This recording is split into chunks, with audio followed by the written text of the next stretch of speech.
भक्ती वेदांत गो आश्रम charitable trust नाणीवली यांच्या वतीने ह्या गो आश्रमामध्ये 7 दिवस अखंड हरिनाम सप्ताह सोहळा पार पडलाय।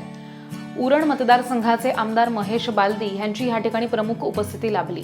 या भक्ती वेदांत गो आश्रम चॅरिटेबल ट्रस्ट नाणीवलीमध्ये गेल्या अनेक वर्षांपासून गो आश्रम आणि गुरुकुल शाळा आहे आणि इथे अनेक गोरगरिबांची मुलं शिक्षण घेत आहेत। तर ह्या गो आश्रमामध्ये 70 गायी आहेत आणि त्यांची सेवा सुद्धा अखंडपणे ही संस्था करते। या गो आश्रमामध्ये ह्या वर्षी जनावरांच्या चाऱ्याचा प्रश्न निर्माण झालेला होता आणि दानशूर व्यक्तींनी मदत करण्याचं आवाहन आश्रमाचे संस्थापक दिनेश महाराज नामदेव यांच्या मते केलं गेलंय।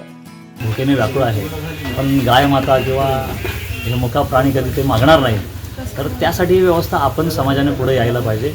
कारण धर्माचं एक महत्त्वाचं अंग म्हणजे गाय आहे आणि कृषीप्रधान जर आपण आपल्या भारत देशाला म्हणतो, तर भारत देशात कृषीप्रधाननी त्या पराकोटीला पोहोचण्यासाठी किंवा कृषीप्रधान म्हणून भारत देश होण्यासाठी गाय आणि बैल दोन्ही गोष्टी वाचल्या पाहिजेत, तरच ते शक्य आहे। अन्यथा कृषीप्रधान नसतं देशाला म्हणण्यात काही अर्थ नाही। म्हणून जर गोवंश वाचला तर भारत खऱ्या अर्थाने कृषीप्रधान होऊ शकतो। यासाठी गोवंश वाचवणं ही काळाची गरज आहे, असं आम्ही विचार करून त्या ठिकाणी मी सगळ्यांना या कार्यक्रमाच्या माध्यमातून आमच्या समस्त विश्वस्तांच्या उपस्थितीमध्ये, आपल्या पत्रकारांच्या उपस्थितीमध्ये मी जाहीर आवाहन करेन की शक्य होईल तेवढं दान याच ठिकाणी नाही, ज्या ठिकाणी आपल्या परिसरात आजूबाजूला गोशाळा असतील त्या गोशाळेमध्ये आपण दान करावं, गोरक्षण व्हावं, गायी वाचल्या पाहिजेत, वाचली पाहिजेत, गोवंश वाचायला पाहिजे, हा सगळ्यात महत्त्वाचा मुद्दा त्यातला आहे। आणि फारसं न माझ्या विचाराला पुढे न नेता पुन्हा एकदा या नाम सप्ताहामध्ये जेवढी काही मंडळी आली होती, गोभक्त आली होती, त्या सर्वांना एकदा मी ऋण व्यक्त करतो, हार्दिक अभिनंदन।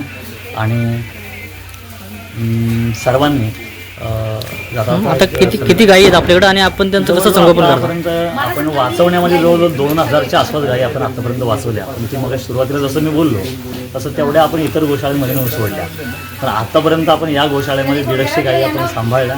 आज या गोशाळेमध्ये जवळजवळ 56-57 गायी आहेत आणि छोटी वासरं, छोटी मोठी 9-10 वासरं छोटी आहेत। आणि आपण मुलींनाही शिक्षण कशा प्रकारे देत आहे?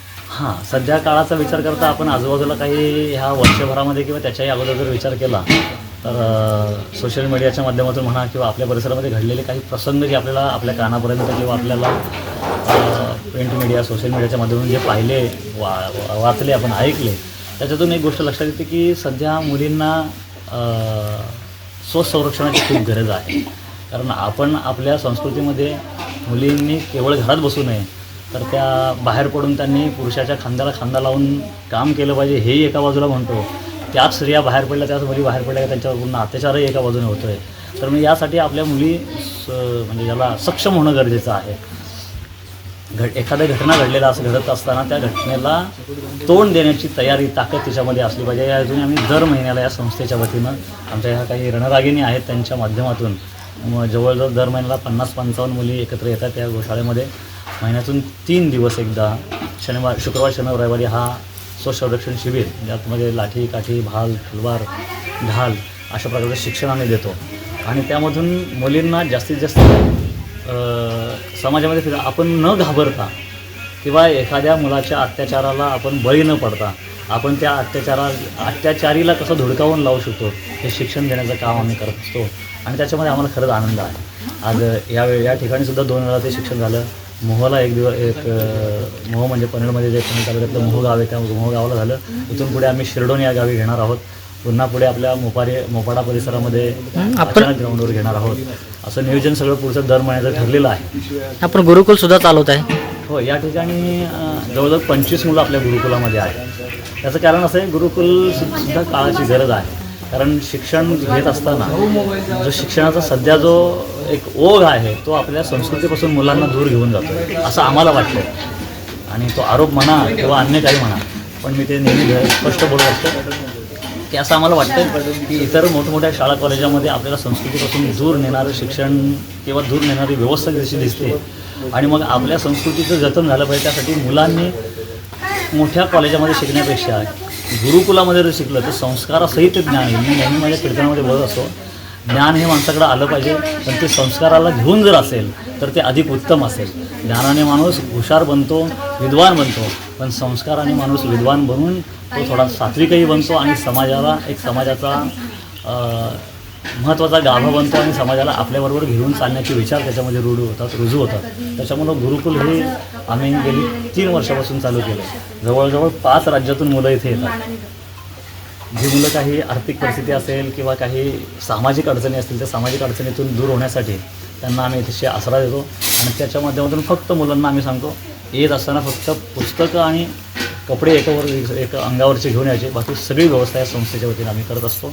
जेवढं शक्य होईल तेवढं शक्य. म्हणून मी सुरुवातीला एक वाक्य वापरलं, या संस्थेचा मूळ उद्देश आहे शिक्षण आणि गोरक्षण. या 2 मुद्द्यावर, या 2 तत्वावर ही संस्था चालते. आणि पुन्हा एकदा आपल्या उपस्थितीमध्ये मी सर्वांना विनंती करेन की या संस्थेकडं आपण एक संस्थेला उभारी मिळावी किंवा संस्थेचं कार्य पुढे जावं असं जर वाटत असेल तर आपलं लक्ष असणं गरजेचं आहे. समाजाने इकडे लक्ष टाकावं आणि अशा ठिकाणी दान करावं जे दान समाजामध्ये काही मुलं घडवण्यासाठी किंवा मुली घडवण्यासाठी किंवा गोरक्षणासाठी जिथे लागतात अशा ठिकाणी आपण दान करावं असं या आजच्या या कार्यक्रमाच्या सांगतेच्या माध्यमातून मी आपल्याला बोलतोय. रामकृष्ण हरी, जय गोमाता. येथे मुलींनी शारीरिकदृष्ट्या सक्षम आणि त्यांना स्वतःचं संरक्षण करता यावं ह्यासाठी लाठीकाठी, तलवार चालवणं, मैदानी खेळ आणि रणरागिणी शौर्य प्रशिक्षण देण्यात येतं. तर इथे गुरुकुल वसतिगृह असून तिथे दुसऱ्या राज्यातील 25 विद्यार्थी शिक्षण घेतात आणि त्यांना हिंदू धर्माचं जागरण आणि त्याचं महत्त्व पटवून देऊन त्यांना उच्च दर्जाचं शिक्षण सुद्धा देण्यात येत आहे. शिक्षणाचा इतकाच उद्देश आहे की मुलींनी दुसऱ्यांवर म्हणजे स्वतःच्या संरक्षणासाठी दुसऱ्यांवर डिपेंड न राहता आपण स्वतःचं संरक्षण कसं करू शकतो यासाठी आमचा पहिला मेन उद्देश आहे. ते मुलींसाठी आम्ही सकाळी लवकर उठून त्यांना लाठीकाठीचं, तलवारबाजी याचं प्रशिक्षण दिलं जातं आणि बौद्धिकसुद्धा आम्ही कार्यक्रम घेतो. त्याच्यानी काउन्सिलेशन बोलतो ना आम्ही, असे एक वक्ता बोलवतो की ज्यांच्याकडून असं म्हणजे मुलींनी कसं राहावं, कसं वागावं हे ते मार्गदर्शन करतात आणि मग थोडं मुलींचं ब्रेन वॉश होतो. त्यासाठी आम्ही बौद्धिक प्रशिक्षणसुद्धा घेतो.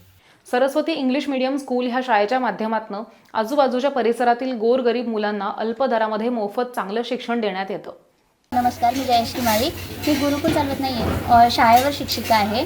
संस्थापक आपले अण्णाच आहेत, दिनेश महाराज, त्यांची स्कूल आहे. आम्ही कमी खर्चामध्ये म्हणजे आता सध्या इंग्लिश मिडियमचा जर विचार केला तर 22-25 हजार असं आहे फीज. तर आम्ही 5-6 हजारमध्ये त्यांची फीज घेतो आणि असं मोफत शिक्षण देतो. फक्त 5-6 हजार म्हणजे हे कशासाठी तर टीचरचं हे मिळावं, पेमेंट मिळावं यासाठीच फक्त, बाकी दुसऱ्या कशाचं आम्ही हे घेत नाही. कमी शुल्कामध्ये चालवतो शिक्षण असतं आपलं. हां, तर 250 मुले आहेत आमच्या स्कूलमध्ये. अशी काय बोलतात आदिवासीवाडी वगैरे इथली पण आहेत, काही स्थानिक आहेत आणि फी आपलं जे आहे तेच आणि इंग्लिश मिडियम आहे. त्याच्यात आध्यात्मिक आध्यात्मिक पण देतो आम्ही, जसं की गीतापाठ वगैरे घेतो मंथली. मंथली मग त्याचे वेगळे अण्णा येतात शिकवायला, दिनेश महाराज येतात शिकवायला, आणखी बाहेरून पण बोलवतो. अच्छा. गेल्या 7 दिवसांमध्ये वेगवेगळ्या महाराजांनी येऊन अखंड हरिनाम सप्ताहाला कीर्तनरूपी सेवा देऊन अखंड हरिनाम सप्ताह नुकताच पार पडलाय. यावेळी भक्तिवेदांत गो आश्रम चॅरिटेबल ट्रस्टचे संस्थापक दिनेश महाराज मते, अध्यक्ष अनंत महाराज पाटील, जयानंद काशीनाथ मते, गणेश तुकाराम माळी, दिनेश सुभाष घोगरे, चंदर दगडू धनगर बावधाने, दक्षता कडव, कल्पना दिनेश घोगरे, गौरी चंदन धनगर, सपना दिनेश मते, जयश्री गणेश माळी, सोनिया सुभाष कडव, शंतनू कडव, गुरुदत्त गायकर, राजू अनंत पाटील, मुरलीधर सुभाष पाटील, सचिन म्हात्रे आदींनी विशेष मेहनत घेऊन हा हरिनाम सप्ताह पार पाडलाय.